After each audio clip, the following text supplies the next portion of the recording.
समाचार, मैं हूं श्रुति श्रीवास्तव। कार्यवाहक मुख्यमंत्री योगी आदित्यनाथ 25 मार्च को जहां पर शपथ ग्रहण लेंगे और वहीं पर इसके लिए इकाना स्टेडियम में जोरों शोरों से तैयारियां शुरू हो चुकी हैं। 50,000 लोगों के बुलाने की गुंजाइश है। साथ में कई बड़े दिग्गज चेहरे आपको मंच पर दिखाई देंगे। साथ ही कैबिनेट मंत्री भी वहां पर शपथ लेंगे। लेकिन उससे पहले गोरखनाथ में 4 दिवसीय कार्यक्रम पर योगी आदित्यनाथ होली के पर्व पर गए हुए थे, जहां पर पता चला कि 40 मिनट मुलाकात उन्होंने राष्ट्रीय स्वयं सेवक संघ के मोहन भागवत से की है। 40 मिनट की ये मुलाकात, क्या मायने हैं इस मुलाकात के, और शपथ ग्रहण से पहले योगी आदित्यनाथ ने मोहन भागवत से किन बिंदुओं पर बात की है, इस मुलाकात के अहम मायने क्या हैं, संघ के अहम लाइन पर योगी हैं, इसके भी क्या मायने हैं, और साथ ही विपक्षों का इस पर क्या रुख होता है, इसी पे आज हम चर्चा करेंगे तमाम पैनल के साथ। हमारे साथ मौजूद है तमाम गेस्ट। हरीश श्रीवास्तव, प्रवक्ता बीजेपी, हमारे साथ इस खबर पर जुड़ेंगे, और साथ ही सर्वेश द्विवेदी, निर्देशक राष्ट्रधर्म आरएसएस से हमारे साथ जुड़ेंगे।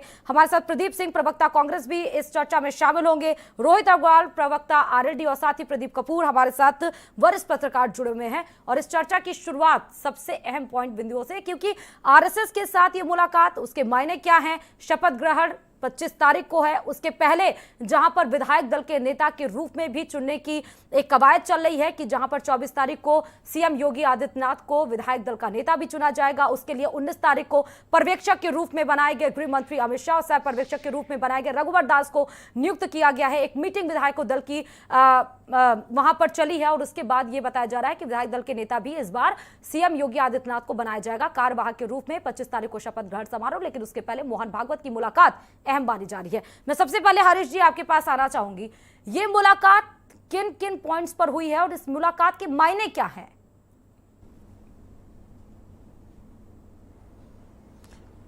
देखिए, ये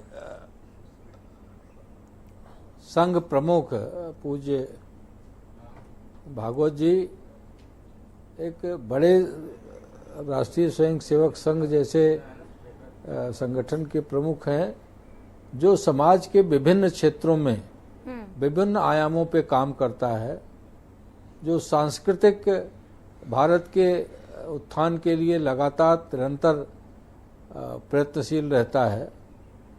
और पूज्य योगी आदित्यनाथ जी, जहां वो उत्तर प्रदेश के मुख्यमंत्री के रूप में 5 साल उन्होंने पहला कार्यकाल पूरा किया, दूसरा कार्यकाल उनका शुरू होने जा रहा है। उसके साथ साथ वो एक बड़े पीठ के श्री महंत भी हैं, गोरक्षनाथ पीठ के, जिसकी एक बड़ी महिमा गरिमा है। तो ऐसे 2 महनीय व्यक्तित्व जब वहाँ पूज्य सरसंघचालक जी गोरखपुर में हैं, तो ये तो एक शिष्टाचार भेंट कही जाएगी। वहाँ हैं तो आपस में मिलना, विचारों का आदान प्रदान, ये बहुत सहज संभव है।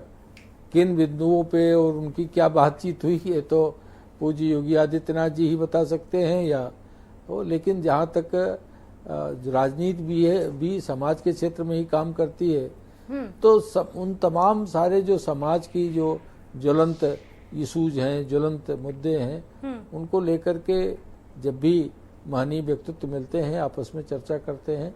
और यह एक शिष्टाचार भेंट, मुझे जैसी जानकारी, एक शिष्टाचार भेंट थी।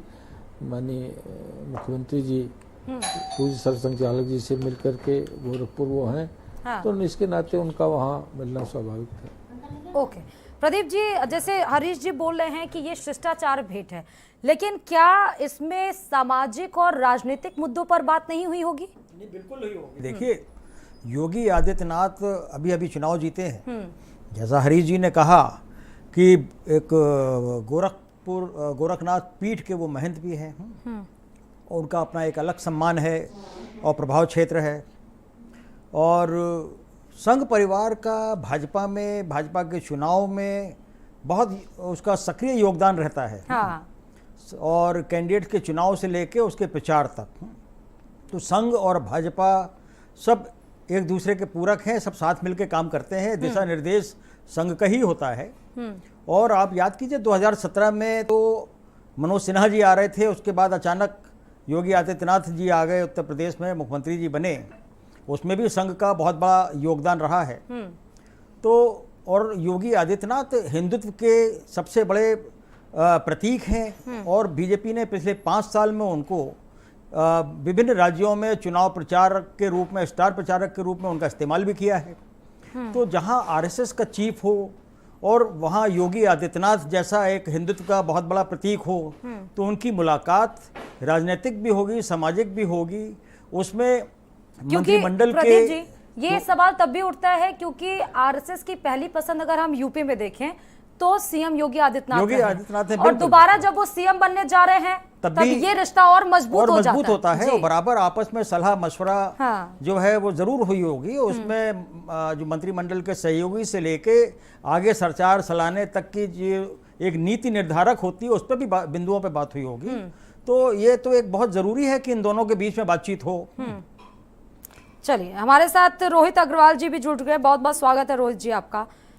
जहां पे एक तरफ मोहन भागवत आरएसएस की मजबूती की, आरएसएस और योगी आदित्यनाथ मुलाकात कर रहे हैं, 25 तारीख को शपथ ग्रहण समारोह भी है, विपक्ष को भी इनवाइट किया गया। पहले तो ये बताइए कि विपक्ष जाएगा, समारोह में शामिल होगा? रोहित अग्रवाल जी।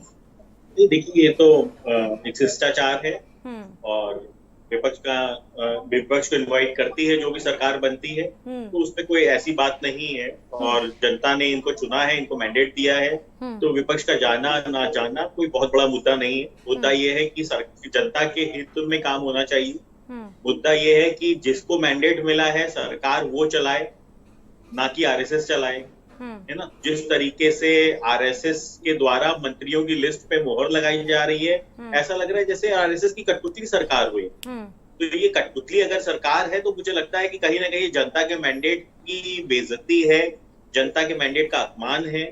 क्योंकि जिस तरीके से अब आपका डिबेट अभी चल रहा है, हम सुन रहे थे हरीश जी को, मुझे लगता है योगी आदित्यनाथ जी से ज्यादा तो महत्व ये शायद मोहन भागवत जी को दे रहे हैं। तो अगर आरएसएस के रिमोट कंट्रोल से सरकार चलनी है तो मुझे नहीं लगता कि जनता ने मैंडेट आरएसएस को दिया है। रोहित जी, संघ तो बीजेपी का थिंक टैंक वैसे भी है। कि थिंक टैंक होना एक डिफरेंट चीज है और सरकार की कमान आरएसएस के हाथ में होना एक डिफरेंट चीज है। इसका मतलब तो ये कि रिमोट कंट्रोल सरकार है, जो रिमोट कंट्रोल नागपुर से दबेगा उसी से सरकार चलेगी। तो जनता का सरोकार क्या रहेगा? हरीश जी, इसका रिस्पॉन्स देंगे। हरीश जी, जनता आपको चुनकर लाई है, आरएसएस को पूरी फुल कमान दे देना वो सही नहीं है। हरीश जी, देखिए, हाइपोथेटिकल जो बातें होती उनका कोई जवाब नहीं होता। रोहित जी इस तरह से बात कर रहे हैं कि जैसे वो उस बैठक का हिस्सा थे या वो संघ के कार्यशैली से। हरीश जी, हम तो सवाल पूछ रहे हैं विपक्ष होने के नाते कि क्या आरएसएस के रिमोट कंट्रोल से सरकार चलेगी क्या? न तो रोहित जी को इस बात की जानकारी है कि संघ आरएसएस के आगे नतमस्तक आप हैं, हम क्या है नतमस्तक हैं ना। नहीं हरीश जी, आप आरएसएस के आगे नतमस्तक हो सकते हैं, हम थोड़ी ना नतमस्तक हैं। हम तो जनता के आगे नतमस्तक हैं, हम थोड़ी ना होंगे उस बैठक का हिस्सा।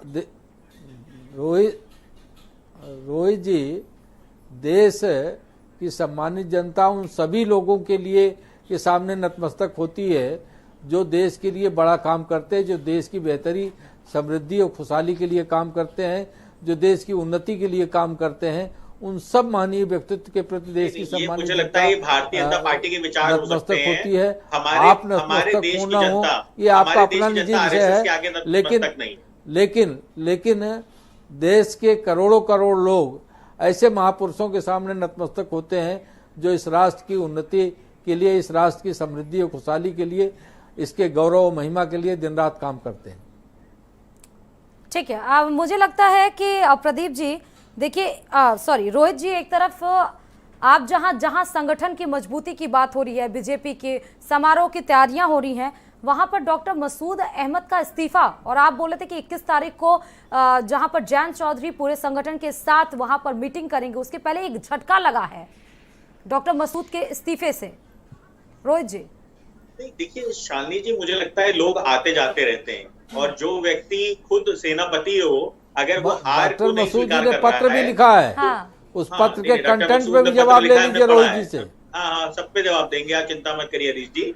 हम आपकी तरह भागने वालों में से नहीं है। हम राष्ट्रीय लोकदल हैं, हम जनता के हर सवाल का जवाब देंगे। हम भारतीय जनता पार्टी की तरह आरएसएस के पीछे छुपते नहीं है। हम बिल्कुल सामने से बैटिंग करते हैं और हम किसी संस्था के हाथ में हमारा रिमोट कंट्रोल नहीं है। तो डॉक्टर मसूद अहमद जी का इस्तीफे को हम ऐसे देखते हैं कि डॉक्टर मसूद अहमद हमारे प्रदेश अध्यक्ष थे और उनकी जिम्मेदारी थी इस चुनाव की, और अगर चुनाव आप हारे थे तो आपको हार स्वीकार करनी चाहिए। इस तरीके के अनागरल आरोप लगा के आप कहीं ना कहीं भारतीय जनता पार्टी की कठपुतली बन रहे हो और आप ये दिखा रहे हो कि पार्टी के लिए आपने विभीषण का काम पहले से ही शुरू कर दिया। तो मुझे लगता है कि जो अब हार है तो हार की समीक्षा भी एक तरीके से लेकिन मोटा-मोटा ये सामने आ गई है। उन्होंने तो ये भी आरोप लगाया कि जीता